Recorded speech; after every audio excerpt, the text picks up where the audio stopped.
am Dr. Raquel, and thank you so much for joining us on Best Life Abroad, Not Your Average Travel Podcast. So, today we will be speaking with Crystal and Mike, who relocated to Mexico. And they are going to share their tips, their tricks, their insights, all about their journey to moving abroad. So, Crystal and Mike, welcome to Best Life Abroad Podcast. We're so happy to have you today. Thank you. Thank you, We're happy to be here. Yeah. The warm welcomes as well. That was awesome. Yes. So, if you can just start by telling us a little bit about yourself, what made you decide to pack it all up and move to Mexico? Yeah. Well, I was pregnant and we wanted a better life for our daughter. We met a couple that lived here and we found out it was a family-friendly town. And we're not fans of the mass shootings and other issues that children have in school nowadays in the USA. Also, we didn't feel very safe there, especially being people of color, and our daughter is the same. So we researched the place and decided that was the best decision for us. So yes, so I was gonna say not only the tacos and margaritas. Yes, Right. the added bonuses. Yes. Yeah. For sure. Now she hit it right on the head, to say the least. We definitely wanted. It would just be times where, like, the mass shootings things, and it's like happen more and more. And we like, man, this is getting crazy. We're like, man, it's I wish we didn't have to deal with all of this stuff. I want to bring a daughter into And this. we really didn't want to bring her into it. Like, we lived in Midtown Atlanta, and then when we would go to the store, basically, if one of us went and the other one, we have to be on the phone, making sure everything's okay. And it's like, you really shouldn't have to live like that. Yeah. You know what I mean? So we was in Cabo for our baby. And we were wondering, because we paid a decent amount when we were living in Atlanta. We was like, man, I wonder how much it would cost to live here. Like at this all-inclusive resort, food, drinks, the whole lifestyle. And we were just, talking about it. And just like she said, we met this couple at the swim up bar, and they got to talking to us and saying how, Mexico's a beautiful place and it's safer than you think. But they were specifically talking about Puerto Morelos. So like, if you guys like this, if you like Cabo, you'll love this place. We're like, oh, okay. We spoke with them for like 2 hours, guys, like asking them a million questions. And they were like pretty well traveled. It was an older couple. He was from Canada and she was from Russia. Yep. Yeah, so to hear their opinion on it was awesome. Like they made it all the way to Mexico from those countries. Yeah. Like, must be a good place. Yeah. So they told us everything. We got back home to Atlanta, that is, and we did some research for like 6 months. We watched YouTube videos every day. We listened to all the podcasts, all the stuff. Like, I mean, we literally knew this city before we got here. Like we watched all the videos. We let everybody know, like, hey, we packing up everything. We moving up to Mexico. And everybody thought we were crazy, obviously. Like, why would you move there? There's people in Mexico trying to move to where you are, like backwards, right? But from what we read and listened to, believe it or not, we didn't even have a place to stay or anything. We packed up everything we had, sold through some of it, gave the rest of it away. Came here with like 3 huge tubs, suitcases. Yeah. And we stayed at the Fives Oceanfront Resort for a week when we first got here. And we found our place the very second day we was here. Yep. The second day. Had never been here before. Yeah. Well, we virtually felt like we had been here, but never physically had been here before. Yep. Got our keys the next day. Obviously, we stayed there for a week, finished out our week. Moved all our stuff in, got acquainted, and we've been living La Vida Loca. The rest is history. Oh my Exactly. Salud, baby. Exactly. I love it so much. First, so many things. First of all, I love that you made this decision like during the baby moon. Yes. Because we were actually, my son was born in Belgium, so we were living abroad. We had our first child. Anybody who I know who's even thinking of having kids, I'm like, please go somewhere else. Yes. And I had my son while I was abroad. I had my daughter in North Carolina, Okay. and there's no comparison. Like some can have a baby in Belgium. Like, what is that? It was Right. the most amazing, calm, relaxing experience. And I Oh, almost died. It's like, yeah. and Amazing. and the fact that you were like, we're gonna choose something else for our life and our child. Yeah. Let's do that now. Yeah. And I you know what? I love it. wish I would have I wish I would have given birth to her in Mexico. It didn't even cross my mind when I was pregnant to have birth in another country. It sounds scary at first, but looking back, I really wish I would have did that. But you are giving her the life. You are giving, Right. which is amazing. So tell us Right. a little bit too. Okay, so you packed it all up. You decided to move to Mexico. You chose Puerto Morelos because of the things that you heard about what a great town it is. Tell us Mhm. a little bit about, we'll start first with Puerto Morelos. Tell us about what it is that you like about it. What makes it like a family-friendly town for all those with kids that are thinking of moving? Good question. Yeah, I love how small it is. Mhm. So it's easy to build a community here, especially with other moms, other parents, other families. Like if you meet a friend, they can pick your kids up from school, or it's small like that. They'll make your kids lunch with their kids' lunch. It's very kid friendly. They have parks everywhere. They have events for the children almost weekly. They even celebrate a day called Day of the Children here in Espanol, Dia del Niños, but it's just all about kids that day. And I don't recall anything like that in America. I don't, kids are almost shunned. Like they should be quiet, they should be seen, not heard. They shouldn't play, they shouldn't jump, they shouldn't breathe wrong. And here they design places, like even the doctor's office for children. They'll have like play centers in the waiting room, or like I was telling somebody earlier at the gas station, there's a park at the gas station. Yes. Let me A be park more at clear. the gas station. Let's be more clear. Actually, they don't even sell gas, so we'll call it a convenience store. Yeah. So there's a Well, park. So yeah, because you would think if there's gas, oh, okay, you're waiting to pump your gas. No, this is just for you to run into the store. They care about your kids having something to do while Yeah. you get your milk and Inside eggs. the bank, there's one of these two, a Oh, little play there area is. inside Yeah, the for bank. the kids. Yeah. Yeah.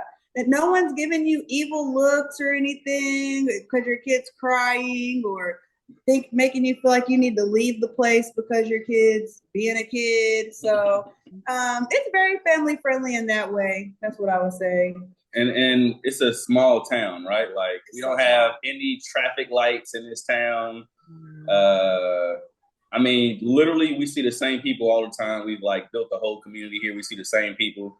It's almost surprising if we go somewhere and we don't see someone we know. Okay. Like that's how small of a town it is, right? And I'll say, with that being said, without the traffic lights, the kids still play outside. So that's another thing. Yeah. Huge. And then yeah, I mean, I gotta touch the fact of, in America, I would say a black man of color is enemy number one, right? Like target on your back 24/7. Make sure you watching over your shoulder at all times, because this could turn out really bad really quick.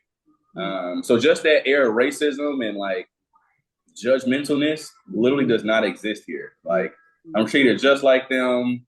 We're brothers, we're sisters, we're family. Like I feel like I never would have known that you couldn't live a life that you didn't have a target on your back, isn't right? Like you think you have to live with this your entire life. And being here, like not one time from anyone here have I experienced that feeling that I feel my entire life that I've been there. Yeah. Isn't it amazing how you can go Absolutely amazing. not like it's like this is not your home country. Mhm. Right. You go somewhere that is not your home country, And this is home now. or Yes. More home than ever. Yep. Yep. even in your home country. I think like that's one of the things that really made me start feeling like I need to talk to more people about like moving abroad. Mhm. Yeah. The whole time I was abroad, like the whole time I would come like back to the US, people would be like, "Oh man, I wish I could move abroad." And I'm like, "Please do." Because Yeah. it could be greener on the other side. Yes. Yes. Yep. The only way you know is to go try it out. Mhm. So I so appreciate you sharing that. And also, if you don't mind, can you share, because I feel like Mexico is like a hot topic right now because a lot of people are like, yes, move to Mexico. Can you tell us a little bit about like your visa process for Mexico? If you've gone through the visa process, are you kind of splitting your time? What Mhm. what decisions did you all make about that? Oh, okay, so I'll grab this. Yeah, so we went through the whole process actually. We have residency cards.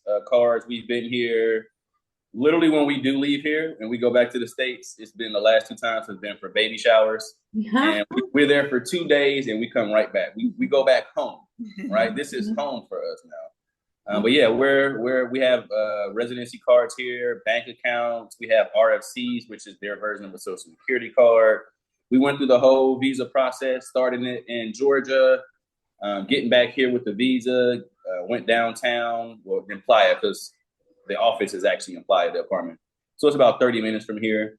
But yeah, went through the whole process of getting the cards, hired a lawyer, the whole thing. So yeah, we have done everything you can possibly do to this point to stay and be here like full time legally. And advice for people, it's not as hard or scary as it feels when you're first getting started. You're like, oh, I don't know what to do. I don't know where to start.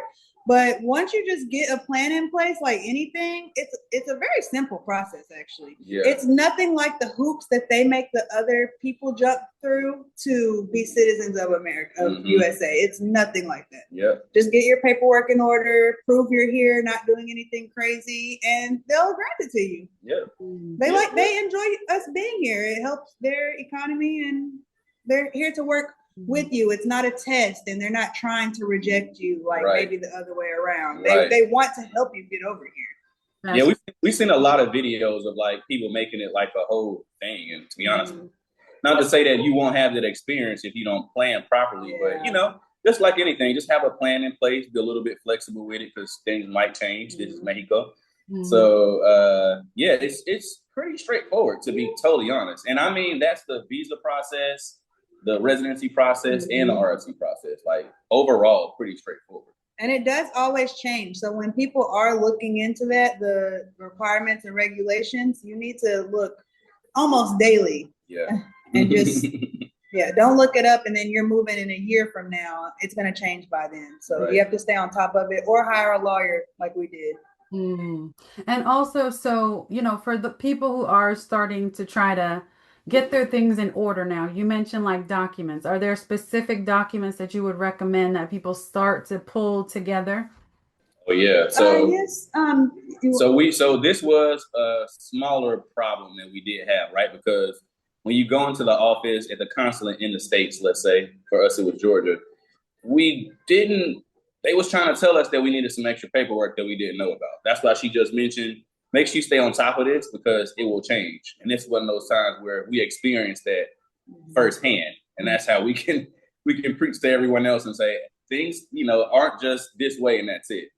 2 things, we needed paperwork to prove both of our incomes, which we didn't know that. Like we thought we could just have one under one family. And then 2, when we got here, we needed to have our daughter Mahalia, her an apostille birth certificate. Yeah. And then we had to have it translated. So that threw us off a little bit. But other than that, that was like the main thing. But yeah, you need the application, copies, passports, statements from your bank or a letter from a company that you work with saying you make this much. It's all pretty much laid out, but on the website. And keep in mind when you have children, those documents may be different too. Yeah. Like he just said, the apostille birth certificate, that was because she's a child. So we didn't need that for our adult selves. But if you have children, verify those requirements for children. Because you have to prove that you're their parent too. Yep. You can't just bring a kid over here. Yeah, you have to prove that it's yours. Even though I was like, this is my baby, right? Right. Like, we believe you, just prove it to us. Yeah.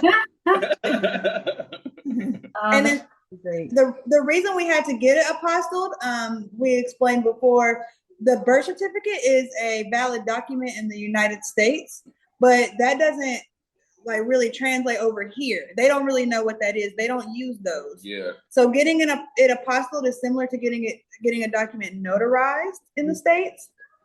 So that's what you're doing, and then you're getting it translated so that the office here can read it, obviously. So make sure you know that if you have children. Yeah.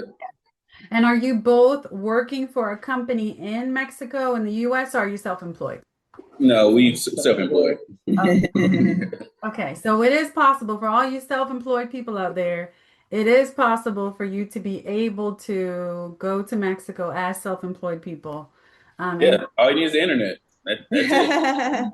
And we do talk about that a little bit in our ebook, which we'll go over later. But it talks about work options and making money while you're here. Yeah, because that's So, the yeah. number. That's one of the top questions. Like, well, How can you- how do I get over here? I get over here, cool, but how do I make the money Now to what? afford this stuff? Like, right, exactly. it's a lot of options to do it. Yeah. So, do you mind sharing with us? You said on day 2, y'all found a place to live. Uh-huh. Tell us a little bit about kind of the process for finding a place to live and We like love this question. and also like cost of living for where you are. We love this question. Yeah. No, it was super simple. Actually, they made things so simple here. They use WhatsApp and Facebook a lot. So if you're looking for a place to stay, Facebook. They have real estate agencies. We actually just found a man on Facebook, and we met up with him. The process was so simple, we thought he was scamming us. Yep. Yep. All they just need the cash, and you sign a contract that you're in charge of paying the bills for a year, and you have the keys. That's it. Um, There's no credit check. yeah, no credit Like, check. no, there was nothing. No employment verification. He didn't ask us what we do for work. Nothing. He didn't call any references. And keep in mind, right, this isn't some rinky-dink, rundown place. This is the newest neighborhood in this city at this time. So we were the first people who moved in there. It came completely furnished. Yep. It was brand new everything. We peeled the wrappers off the TVs, the refrigerator, the sink. the sink. Everything was brand spanking new. Wow. Right? And a lot of the stuff that we was looking at, it was in this neighborhood. It's called Cielo Escondida. It's really popular here. So all of the ones that we were looking at, for the most part, people kept trying to sell us this because that was their newest, biggest thing, right? But yeah, we had a 2-2, a 2-bedroom, 2-bath that had 2 balconies, an upstairs. Well, it was only 1 floor, but it had a little rooftop upstairs. We were on the top floor that you could live in. Yep, they had the whole neighborhood. It was an actual neighborhood, 24/7 security. A pool, of course, play area, basketball court, gym outside. I mean, this had everything you would really need. And not to mention, America's the only place that doesn't furnish places, really. We had furniture and everything. I mean, down to a can opener. They had everything. Wine opener, lemon squeezer, blender, toaster, microwave, cooking knife, utensils. Yep. And we were worried about that when moving. Like, when you start over, you think you have to buy new couch, new bed, new everything, which we did upgrade our bed because it was a small bed, but but that's a preference. We didn't have to buy anything. We just paid the deposit, first month's rent. Maybe we paid the rent for that month. That was it. Yeah. Oh, and you don't have to turn on utilities and water. It's done for you. You pay by the address. Yeah, so not by a person. Yeah, it's not like the States where you have to transfer it into your name or wait 48 business hours after you make $1,000 deposit, wait on it to turn on. No, everything's ready to go, ready for you to live your life. Yeah. You don't even need to bring like bags or like everything's already there. They had bath towels in there, brand new, by the way. So none of this is used stuff. Brand new bath towels. And just to get into the price, when we were in Midtown Atlanta, this was really nice, by the way. Like we have a video on this too, but it was called the Icon Building. It was actually the tallest residential building in the city, and it was on the 35th floor. So we had the whole view of the whole city. It was absolutely gorgeous. Like this is something you dream of. A Whole Foods under the building. They had a movie theater upstairs, all the game rooms, everything was there. Like, and you're right in the heart of everything. So you can walk to all the places and all. It was a 2-2 as well, right? That was $3,500 a month that we were paying for that. $3,500, right? This place that we were just talking about in Selva Escondida, when we got here, it was $875.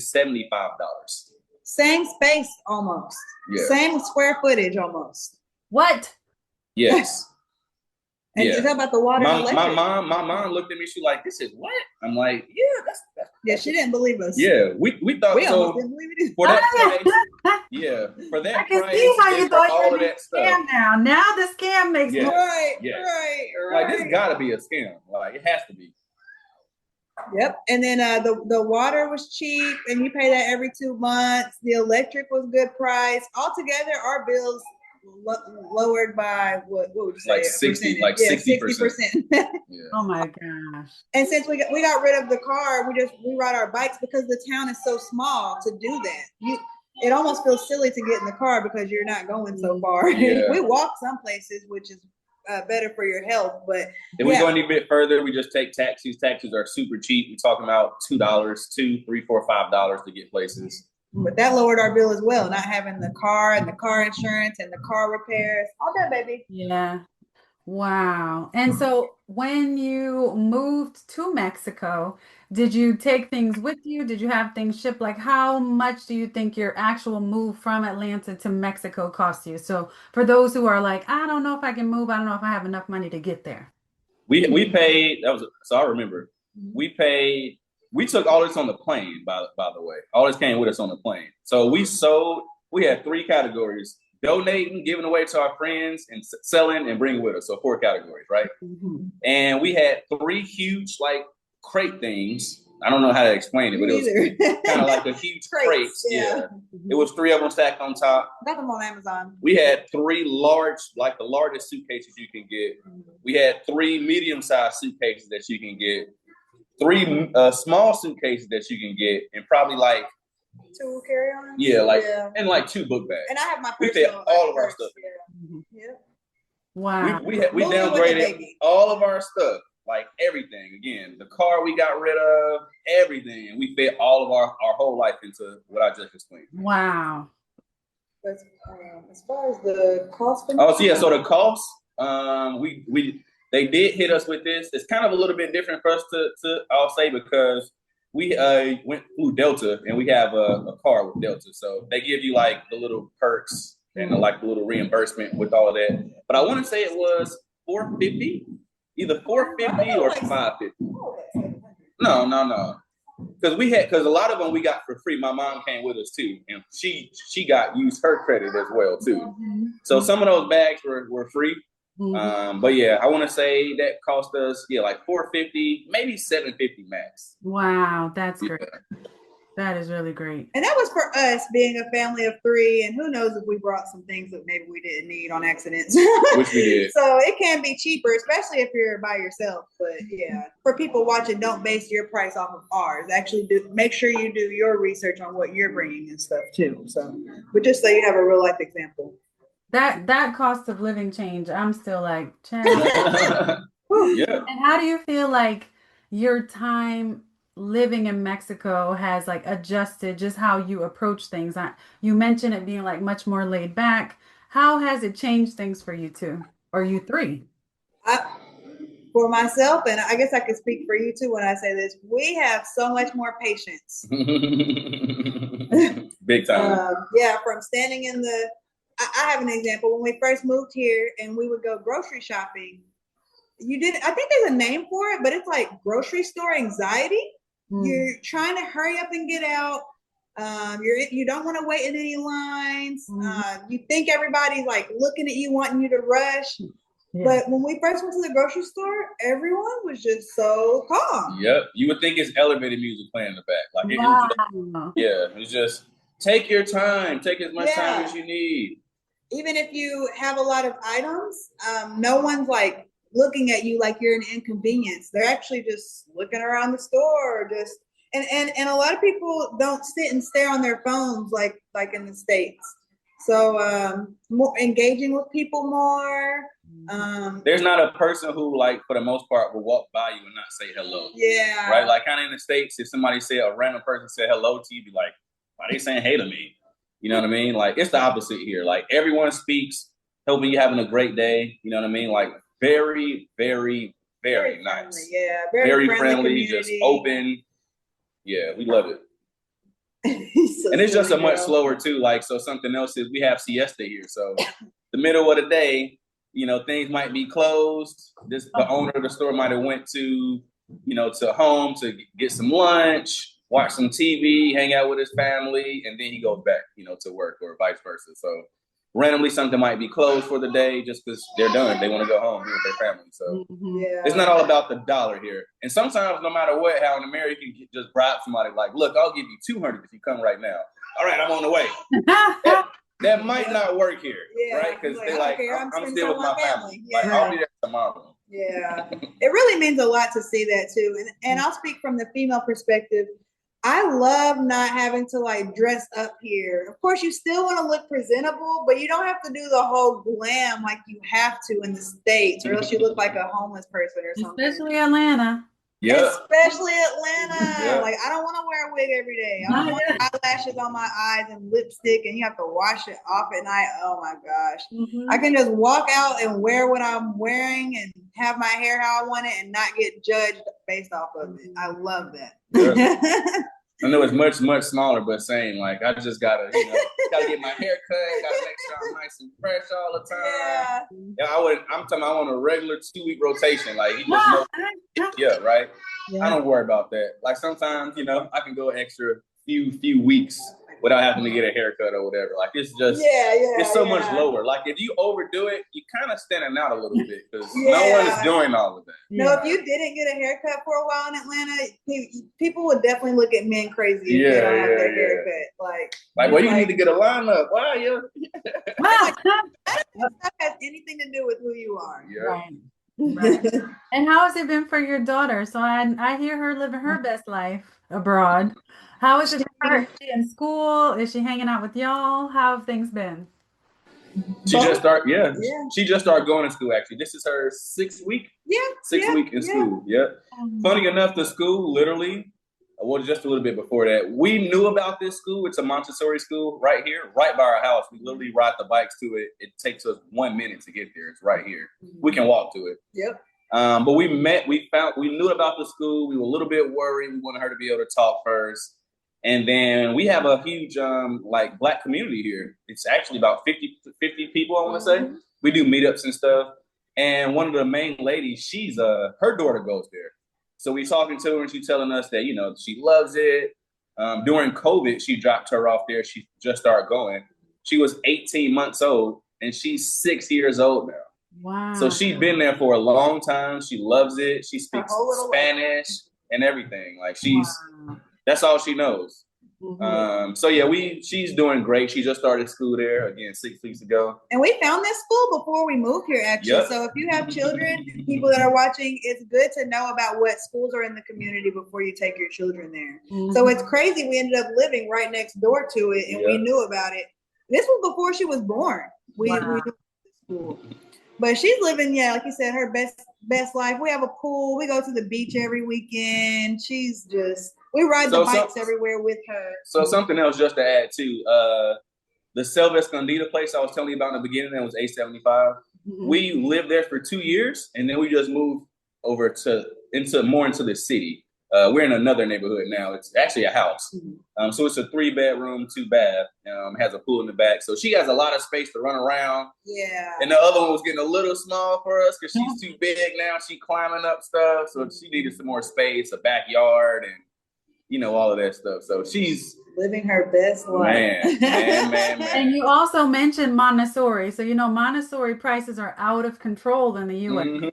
What is it like in Mexico? What's it? It's $200 a month. Yeah. $200 to start and $200 a month. Yeah. And she only has 6 children in her class. And I love that. I want my daughter to get individual attention. I don't want her in a large public school with, however many kids and however many teachers. I want to know who she's interacting with on a daily and what she's doing. And then it's nice too, because they're very community oriented. So they do events very often, like almost once a week, but you get to know the other parents and you know where your kids are going to school with. Because not only do you see the kid and stuff, but who's raising them. Yeah. So it's really comforting. And it's sweet too. Like even being here, we actually have the time. We both pick her up and drop her off at school every single day. We would not be able to do that in the States. Every we would have to day. work. Right.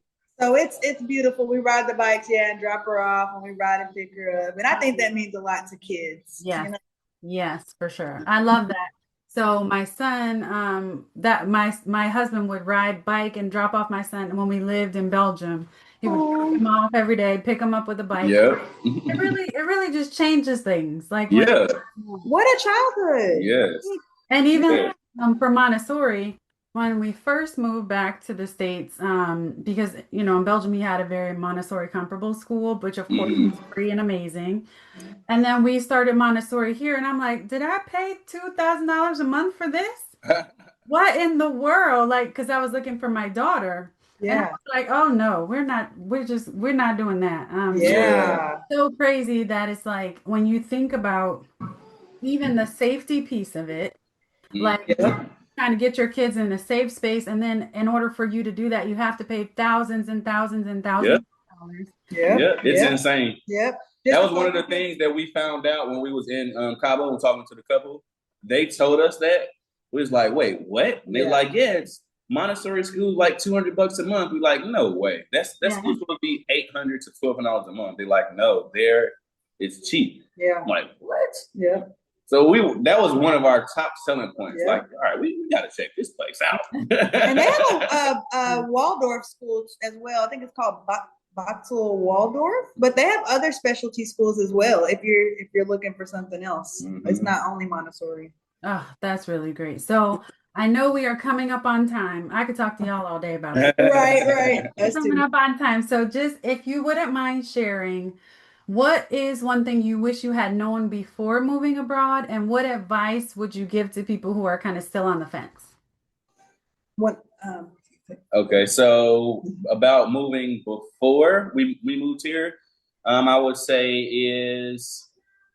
it's a whole new world, right? Like it's hard to really fathom things when you don't only have one vantage point, right? Like it's just one prism. You look at it this way your entire life. We make jokes and correlate it to a bad relationship, right? Like you never knew you were in a toxic relationship until you got out of the relationship and you with somebody else who treats you right. Right. My husband says that all the time. He was like, U.S. is a bad relationship. Yeah, it is. And you don't notice it until you get out of it. You're like, you know what? I can't believe I was dealing with that whole time. They brainwash you to think you have the best. It's like, this sucks. Yeah. Yeah. All of our friends who come and visit, I mean, they all go back and like, and just like that, I'm back in America. Like, yep, it happens. But yeah, just to kind of get back on topic, I mean, again, it's a whole different world. Just be ready to embrace things, that you probably didn't even think about before, right? Because again, this is Mexico. It's not Canada. It's not Mexico. I mean, it's not the States or anything. So you gotta be open minded for one. Yeah. And then two, as far as anybody on the fence, don't be on the fence. Yeah, just do it. We say all the time, moving here was one of the best decisions we have ever made. And this is a time where you'd say, man, I wish I would have did that sooner. And there's too much information on the internet. Yep. Like we said, we felt like we were here before we actually got here. Just watch videos. Everybody's posting blogs and stuff now. You can actually feel like you're here. And you can even look up the unsafe side of things, how to stay out of that. That's something else actually we want to let people know. Like, look up your area. Not all of Mexico is dangerous just because they have dangerous areas, just like the United States. So right. If a lot of people are on the fence about that, they think about when they hear Mexico, they think of cartels. That's propaganda that we're sold. Just do your research and just know what you're getting into. Yep. And you can always go back. If you don't like it, that was our selling point. If we don't like it, we'll go back. Yep. Go for a few months. You don't have to jump into the water. Just put your toe in or something. Go stay for 6 months. Go stay for a year, and then just figure it out from there. And we were on with a couple earlier today who actually booked a call with us, and whether they knew it or not, we're not really sure. But they seemed like they were uncertain of like, how long you can stay here. And we try to let everybody know, like, you do know with the American passport, you can stay here in Mexico for 6 months, right? Like that's more than enough time to figure out if you like it or not, right? And then you can go back. So it's not something that you need to plan right now. Like you got all the time in the world. Well, 6 months. Yeah. And it's cheap enough to do that if you find the right area. So just do it. Yeah. Don't be on the fence. Just do it. Just do it. Just do it. Just do it. Yeah. Thank you so much for your time. I'm so grateful. Of course. Thank you. Talk to y'all and hear about your journey. So if anyone is interested in moving abroad and needs some help creating your move abroad game plan, I'm here to support you and help you make this dream a reality. I will also be sure to add the resources. So if you want to talk to Crystal and Mike, you can talk to them too about your move to Mexico. Yes. Head over to my website, www.yourbestlifeabroad.com for more information. And Crystal, Mike, thank you again for joining us. Of course. Thank you, Dr. Thanks for Arnett. having us. That was awesome. And Spread the word. Keep doing what you're doing, sister. You gotta spread the word. Let them know that, that we don't have to be trapped in this box our entire life, right? Like that whole don't have a passport thing and you're worried and scared. No, you can travel abroad. There's so many people doing it and living their best lives doing it. Yep. So don't be scared. Yeah. You should be scared to stay where you're at. That's what you should be scared to do. Absolutely. Absolutely. Thank you so much for your time. And everyone listening, please listen to Mike. There is no time like right now. Yes. Best Life Abroad. So absolutely. We appreciate you. Thank you. Yes, thank you. All right, guys. Bye, everybody.